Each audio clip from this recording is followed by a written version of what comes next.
Well, thank you very much. Thank you. Wow. I'm now a cougar.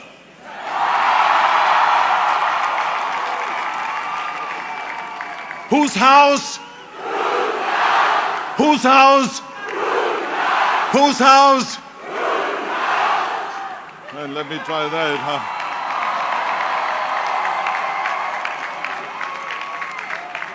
Well, it is wonderful. Thank you so much for the wonderful introduction, President Couture.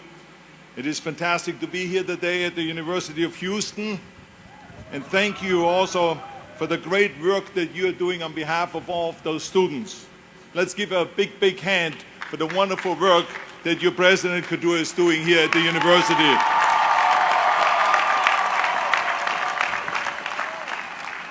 I tell you, when I read her bio, I am so proud of her. What a great immigrant. How many great contributions she makes to this university, to this state, and to this country.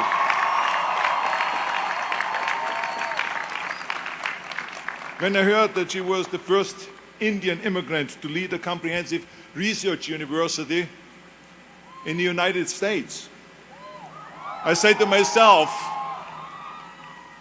I'm going to hit it off really well with her. And the reason is because I love going to places where I'm not the only one with an accent. But seriously, I'm proud to be introduced by a fellow immigrant. And the students are very lucky here to have such a fantastic and talented leader. I also want to say thank you to the faculty. You have spent years teaching the students, inspiring them, and occasionally even arguing with them. But none of them will be here without you. So a big hand to the faculty.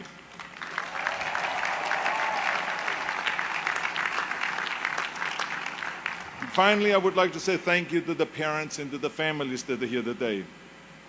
You shaped the students from the beginnings of their lives, way before they became proud cougars. You have been there for them on every step of the way, giving them advice and giving them affection and love and pushing them along, and probably sometimes even worried about them. But thank you very much for all the great work that you have done. Let's give the parents and the families a big hand of applause. And now to the students. Now this is a big day for all of you. And I know some of you are going to say, wait a minute, this is our day. Why is Schwarzenegger thanking everyone here in Houston? When is he going to get to us? Well, first of all, congratulations to all of you. I know that it took a huge vision, great vision, and a lot of work and a lot of studying, and there's no one that can study for you. You have to do that yourself. So I just want you all to know that I am very, very proud of all of you. Thank you for the great work that you have done.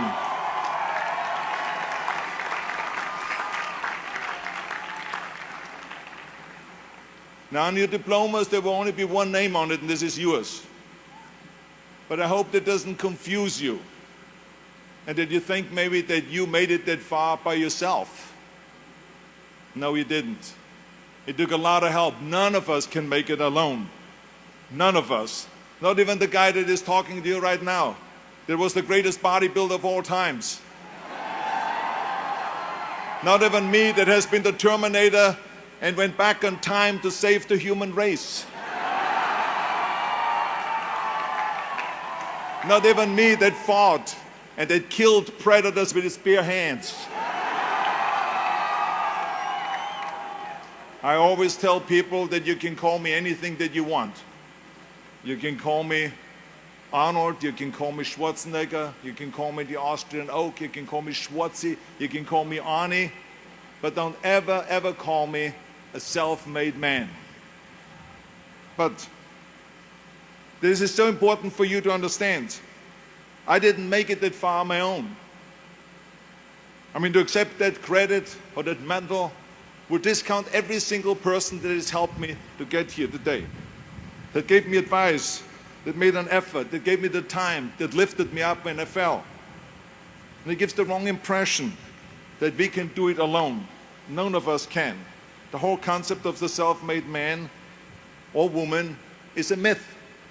Now I know you're going to say, Look, we have read so many stories about you, and we saw documentaries where they talk about that you are the model of the American dream, and that you are the perfect example of the self-made man.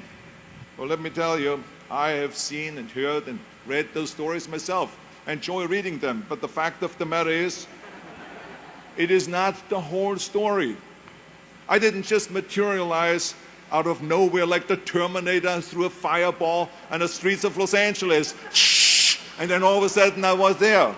No. I would have never made it in my life without the help. I happen to be someone, for instance, that believes in God, that we were created by God. But let's assume for a second that you're not into that, then you must also believe in or at least believe in a biological aspect, that our parents created us. I know I wouldn't be here without my parents, creating me, nurturing me, feeding me, changing my diapers, loving me, hugging me, and all that. And then later on, when I went to school, there were the teachers, and then there were the mentors, the coaches, and then my mother was there in the afternoon helping me with my homework and with tutoring. And then in the evening, my father was there helping me in sports, coaching us in soccer, and in the winter, skiing, sledding, ice skating, ice curling, and all those kind of things. My father taught me about discipline and my love and appreciation for sports. And he gave me my first great advice by saying, whatever you do, Arnold, be useful.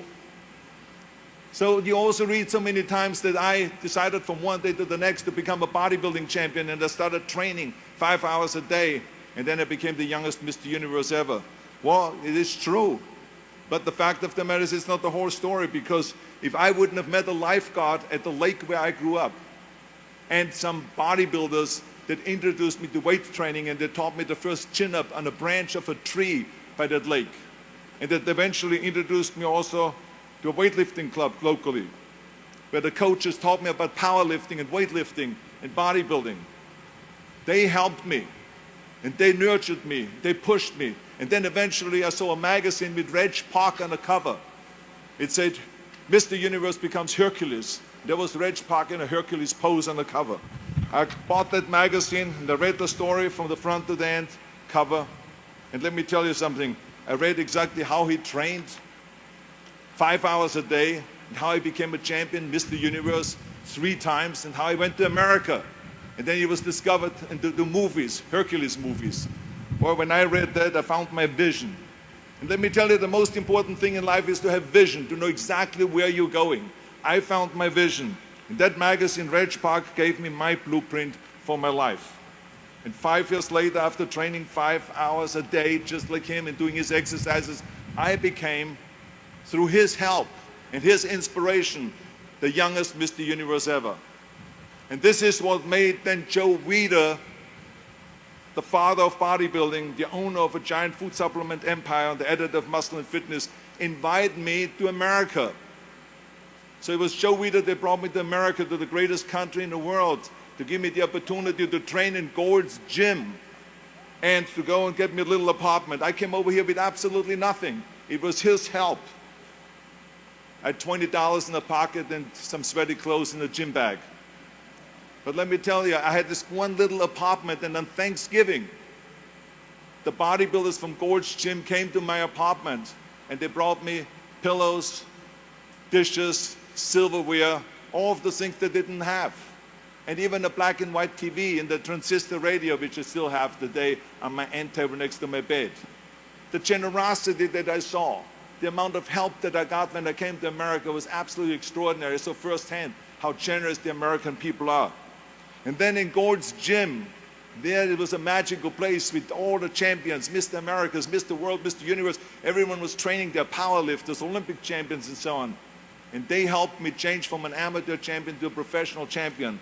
And after that, I won champion after championship, 7 times Mr. Olympia, you heard it all, and became the greatest bodybuilder of all times according to the Bodybuilding magazine in 1975. Now this is just with all of the help. I would not have made any of that by myself. So this is why I don't believe in a self-made man. And even when it comes to show business, it was the same thing. I mean, you read the stories that Schwarzenegger decided from one day to the next to retire from bodybuilding and to go and become an actor. And in no time he did Conan the Barbarian and Terminator and Commander and so on. Well, that is true, but it is only half of the story. Because the reality of it is, with a lot of help, I wouldn't have made it. First of all, it would have been fun to make it that easy and to be that easy. But it was very, very difficult to get into the movies. Very difficult.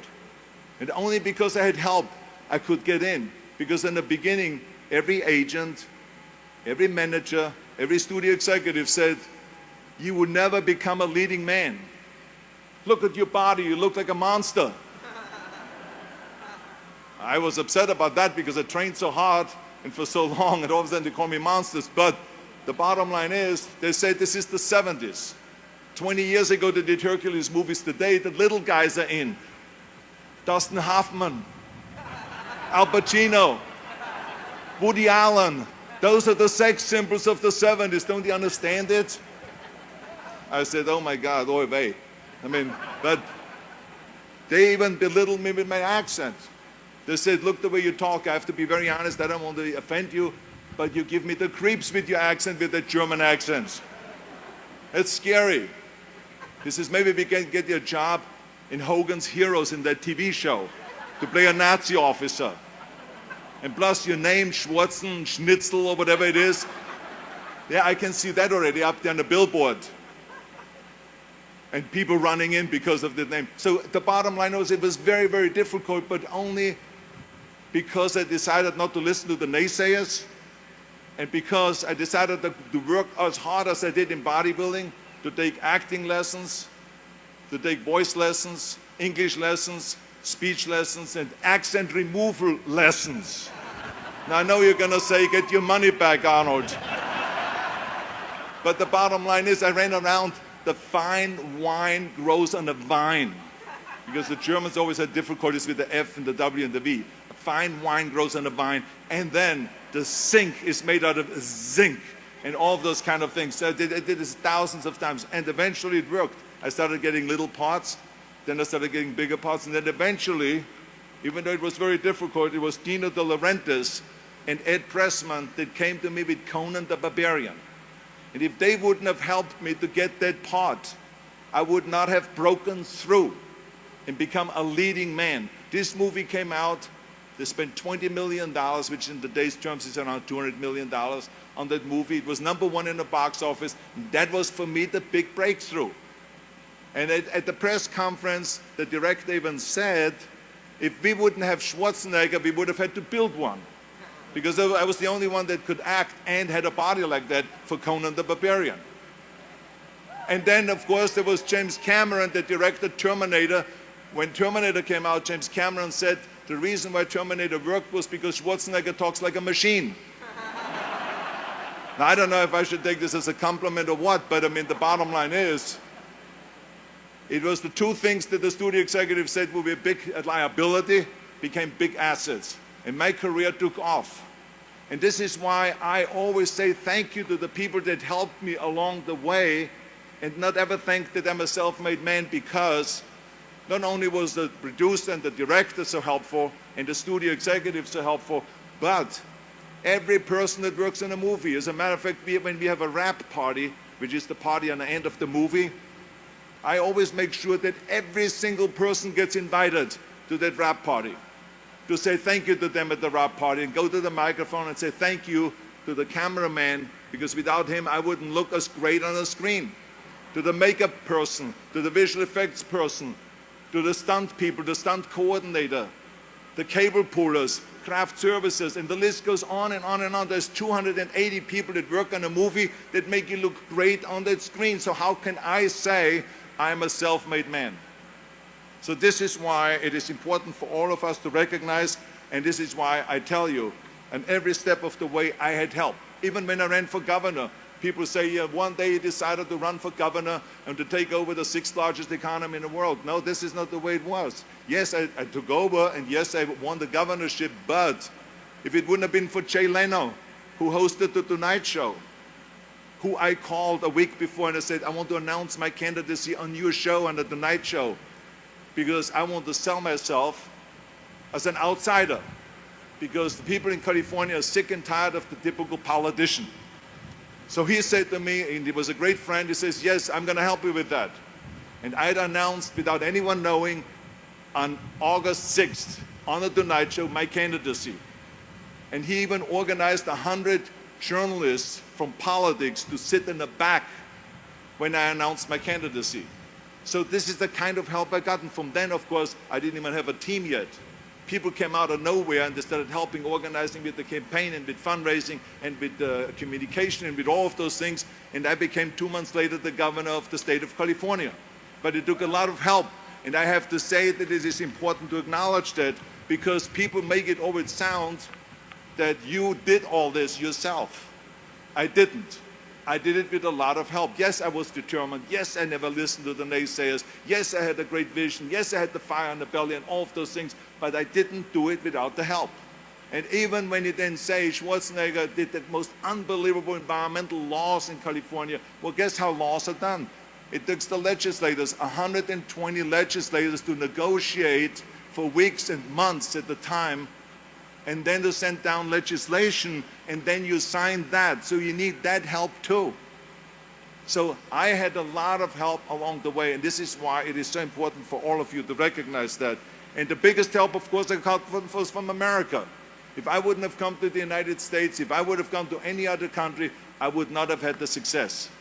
I mean, America has proven not only to be the land of opportunity image-wise, but America has proven to be the greatest country in the world where anyone can make it. This is why I always tell people, none of my careers would have happened if it wouldn't be for the United States of America. I could have gone to the Middle East. Do you think I would stand here today? I could have gone to Africa. Do you think I would stand here today? Or to Australia, or to Asia, or to any other country in Europe? It makes no difference. This place has given me the opportunity, step after step, all the way through all my 3 careers and the millions and millions of dollars I made, all because of America. So thank you, America, for the great thing that you're doing for immigrants that come over here. And the reason why I want you to understand that is because as soon as you understand that you are here because of a lot of help, then you also understand that now is time to help others. That's what this is all about.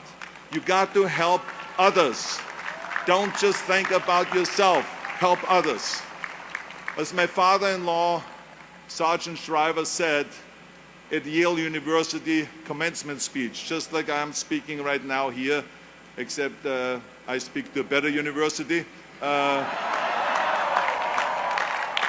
But he said, Sergeant Shriver, so you know, he was the guy that created the Peace Corps, the Job Corps, legal aid to the poor, and all this extraordinary human being under the Johnson and Kennedy administration.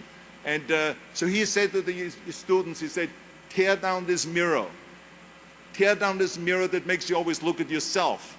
And you will be able to look beyond this mirror and see the millions of people that need your help. And let me tell you something, when I heard that, it all made sense to me, that we have to go out and help. And this is why I got involved in Special Olympics, to be the international coach of Special Olympics, and then eventually became the chairman of the President's Council on Physical Fitness in Sports. I was appointed by President Bush, my favorite Hostonian, and I should then not say the only one, but Barbara. I should add Barbara because I see them later on. I don't want to leave out Barbara here because otherwise she gets really mad. Yeah. So anyway, both of them.